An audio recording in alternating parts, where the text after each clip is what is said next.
السلام علیکم ورحمۃ اللہ وبرکاتہ۔ دوستو، آج کی ویڈیو میں ہم بات کرنے والے ہیں کیا تبلیغی جماعت میں قرض لے کر جانا صحیح ہے یا نہیں ہے۔ دوستو، یہ ساری وضاحت اس ویڈیو میں ہم آپ کے سامنے پیش کرنے والے ہیں۔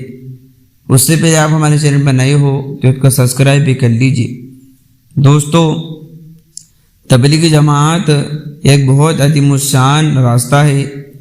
تبلیغی جماعت کے ذریعے سے بہت سے لوگ جو ہے کہ نمازی نہیں تھے وہ نمازی بن گئے، بہت سارے لوگ شرابی کبابی تھے، انہوں نے توبہ کر کے اچھے خاصے 5 ٹائم کے نماز پڑھنے والے بن گئے۔ دوستو، آئے دن تبلیغی جماعت کے اوپر فتوے بھی آتے رہتے ہیں اور آئے دن کچھ ایسی باتیں بھی آتی رہتی ہے۔ اسی طرح کا ایک سوال ہے، ایک صاحب نے کیا ہے دارالعلوم دیوبند سے، آپ اپنی اسکرین پر وہ فتویٰ بھی دیکھ سکتے ہیں۔ انہوں نے کہا کیا قرض لے کر تبلیغی جماعت میں جانا ٹھیک ہے؟ دوستو، اب جواب سنیے۔ جواب: تبلیغ میں جانے کے لیے کسی سے قرض وصول کرنا بہتر نہیں۔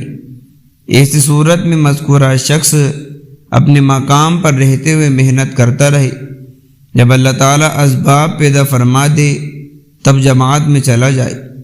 حدیث شریف میں قرض غلبے سے پناہ مانگی گئی ہے۔ حضرت ابو سعید خدری رضی اللہ تعالیٰ عنہ کہتے ہیں کہ رسول اللہ صلی اللہ علیہ وسلم ایک دن مسجد میں داخل ہوئے تو اچانک آپ کی نظر ایک انصاری پر پڑی جنہیں ابو امامہ رضی اللہ عنہ کہا جاتا تھا۔ آپ صلی اللہ علیہ وسلم نے اسے کہا، ابو امامہ، کیا وجہ ہے میں تمہیں نماز کے وقت کے علاوہ بھی مسجد میں بیٹھا دیکھ رہا ہوں؟ انہوں نے عرض کی، اللہ کے رسول، غموں اور قرضوں نے مجھے گھیر لیا ہے۔ آپ نے فرمایا، کیا میں تمہیں ایسے کلمات نہ سکھاؤں جب تم انہیں کہو تو اللہ تعالیٰ تم سے تمہارے غم، غلط اور قرض ادا کر دے؟ میں نے کہا، ضرور اللہ کی رسول۔ آپ صلی اللہ علیہ وسلم نے فرمایا، صبح و شام یہ کہا کرو، اللہم انی اعوذ بک من الہم والحزن واعوذ بک من العجز والکسل واعوذ بک من الجبن والبخل واعوذ بک من غلبۃ الدہر وقہر الرجال۔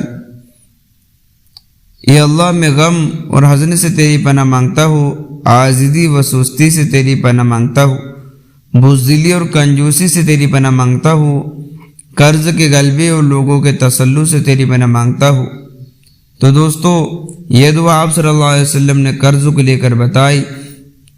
اس ویڈیو کا دوستو مقصد یہی ہے کہ دارالعلوم دیوبند کے اس فتوے سے پتہ چلتا ہے کہ قرض لے کر تبلیغی جماعت میں جانا بہتر نہیں ہے۔